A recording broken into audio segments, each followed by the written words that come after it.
রাসূল সাল্লাল্লাহু আলাইহি ওয়াসাল্লাম সাহাবাদেরকে নিয়ে একবার বসা। হঠাৎ করে এক সাহাবী এসে বললেন, ইয়া রাসূলুল্লাহ হালাকতু ইয়া রাসূলুল্লাহ, হে আল্লাহর রাসূল আমি তো শেষ। রাসূল সাল্লাল্লাহু আলাইহি ওয়াসাল্লাম বললেন, তুমি শেষ, তোমার আবার কি হলো? তো সাহাবী বলেন, ওয়াকাআতু আলা ইমরাআতি ফি রমাদান, আমি রমজান মাসে দিনের বেলায় আমার স্ত্রীর সাথে ফিজিক্যাল ইন্টিমেসিতে চলে গেছে, ভুল করে ফেলছে। আমরা জানি যে রমাদানে আমরা কিছু কাজ করতে পারি না।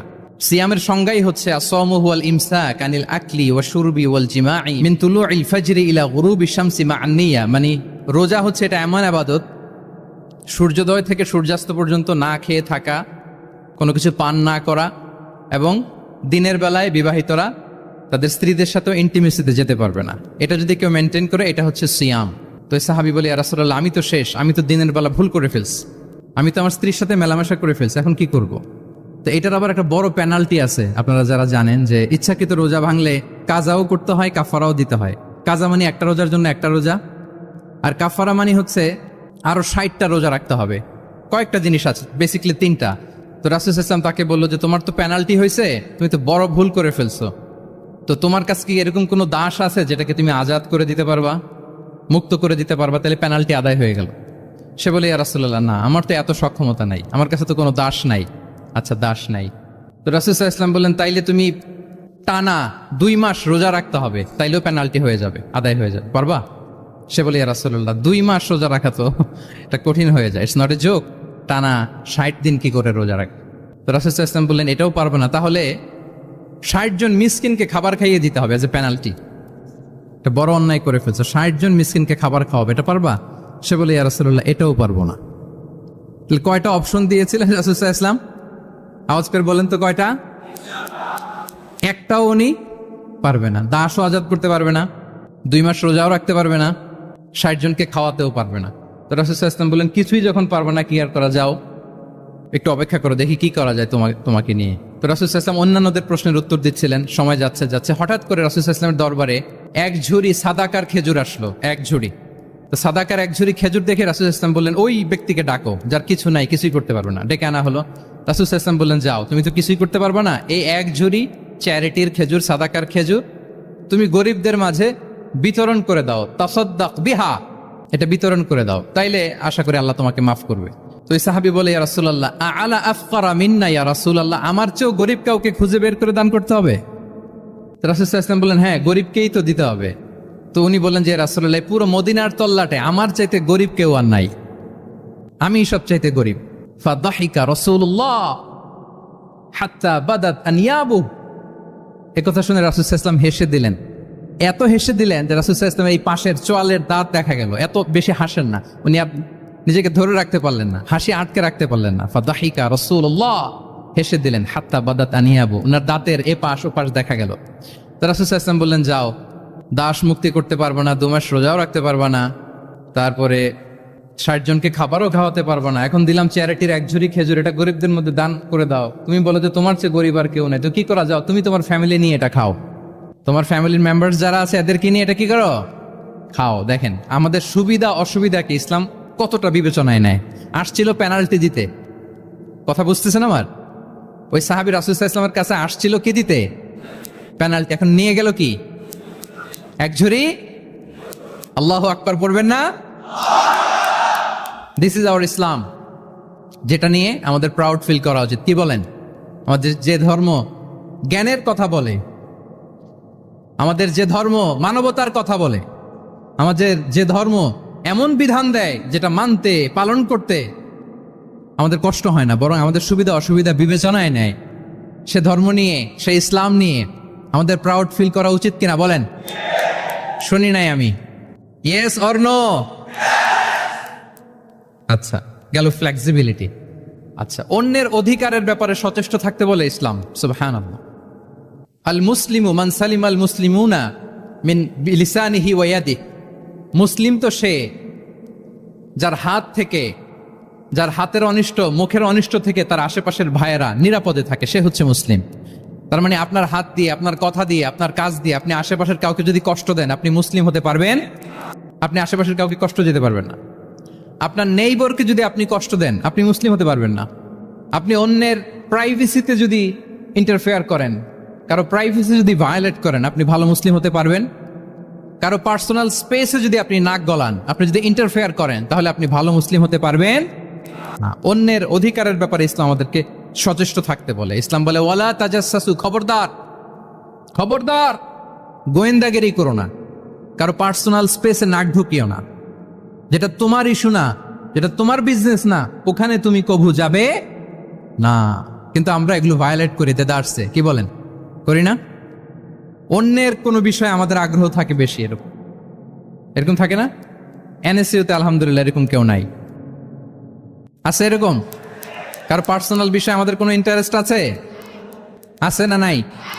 হাফ হাফ হয়ে গেছে, দেখছেন? আচ্ছা, অন্যের পার্সোনাল বিষয় জানতে খুব মন চায় কার কার, দেখি হাত তুলে ফেলছে কয়েকজন। আল্লাহ হেদায়েত দেখ আমাদেরকে। আচ্ছা, অন্যের পার্সোনাল বিষয়ে নাক গলাই না, এরকম কারা কারা, দেখি। মাশাআল্লাহ মাশাআল্লাহ মাশাআল্লাহ, ঠিক আছে, হাত নামান, ঠিক আছে। এবার দুইবারের একবারও যারা হাত তোলেন নাই তারা হাত তোলেন। আপনারা কি করেন? আচ্ছা, তাহলে অন্যের পার্সোনাল ইস্যুতে আমরা আজকে থেকে নাক গলাবো,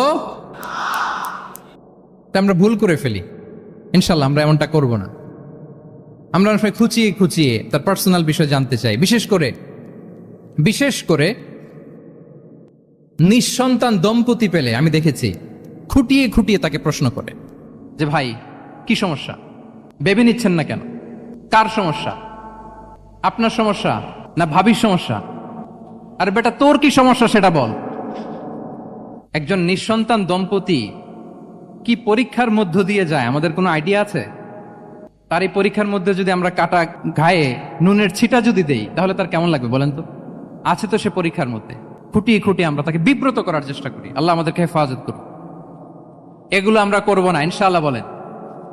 তাহলে দেখেন, যে ইসলাম আমাদেরকে ইনস্ট্রাক্ট করে, খবরদার কারো পার্সোনাল স্পেসে নাক গলাবা না। হ্যাঁ, প্রত্যেকের একটা প্রাইভেট স্পেস আছে, কেউ এখানে ইন্টারফেয়ার করতে পারবে। ইসলাম আমাদেরকে অন্যের রাইটস এর ব্যাপারে সচেতন থাকতে বলে। ইসলাম আমাদেরকে কমিউনাল হারমোনির কথা বলে, সাম্প্রদায়িক সম্প্রীতি।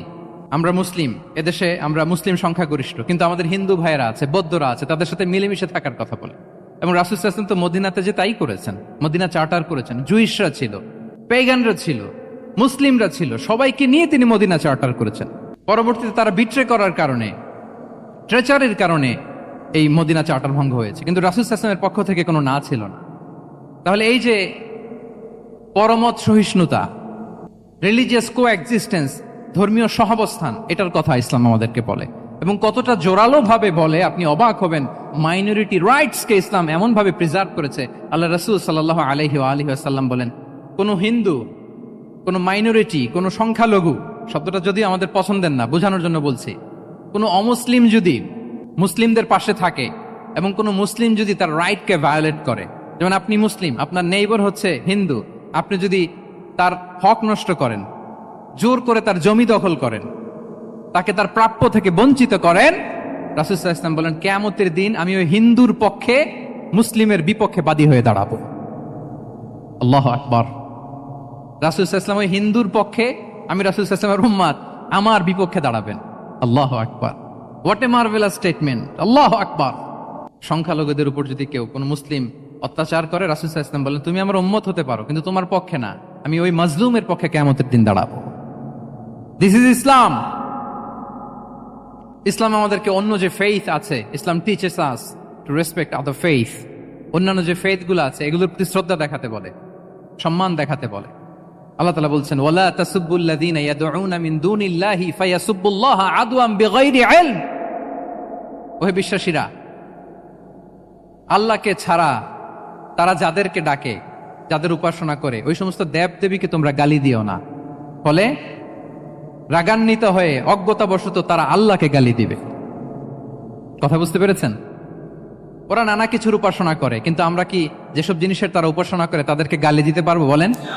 আল্লাহ স্পষ্ট করে বলেছেন খবরদার তাদের দেবতাদের গালি দিও না, তাহলে ওরা আল্লাহকে গালি দিবে। তাহলে কেমন যেন আল্লাহকে গালি খাওয়ানোর কারণ হলাম কে? আমি। কেউ যদি অন্য ধর্মকে ছোট করে, সে মূলত ইসলামকে ছোট করে। আই রিপিট, আমি আবারও বলছি, যে অন্য ধর্মকে ছোট করে সে ইসলামকে ছোট করে। তাহলে অন্যান্য যে ফেইথ আছে এগুলোর ব্যাপারে আমাদেরকে শ্রদ্ধাশীল থাকতে বলেছে ইসলাম। সর্বশেষ ব্যালেন্সড অ্যাপ্রোচের কথা ইসলাম আমাদেরকে বলেছে, আমরা যেন ভারসাম্যপূর্ণ জীবন আচরণে বিশ্বাসী হই, আমাদের কথায়, আমাদের কাজে, আমাদের বিশ্বাসে, আমাদের আচরণে। দাওয়াতি কাজ করার ক্ষেত্রে, ইসলামকে বোঝার ক্ষেত্রে, ইসলামকে বোঝানোর ক্ষেত্রে আমাদেরকে ব্যালেন্সড অ্যাপ্রোচে বিশ্বাসী হতে হবে, ভারসাম্যপূর্ণ আচরণ করতে হবে, যেটাকে আরবিতে বলে আল ওয়াসাতিয়া। সম্মানিত সুধী মণ্ডলী, ওয়াকাযালিকা জাআলনাকুম উম্মাতাও ওয়াসাতা লিতাকুনু শুহাদা আলান নাস ওয়া ইয়াকুনা আর-রাসূলু আলাইকুম শাহীদা। আমরা হচ্ছি মধ্যমপন্থী জাতি,